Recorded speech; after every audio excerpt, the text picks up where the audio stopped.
নমস্কার বন্ধুরা, শুভ দুপুর। চলে এসেছি আর একটা খাবার ভিডিও নিয়ে।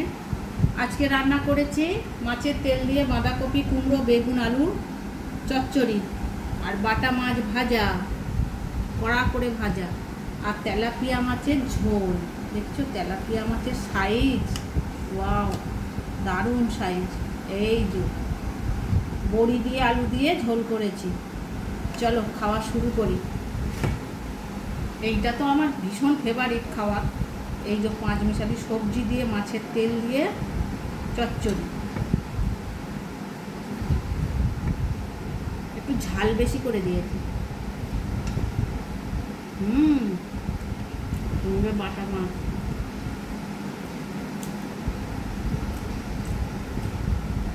দারুণ খেতে।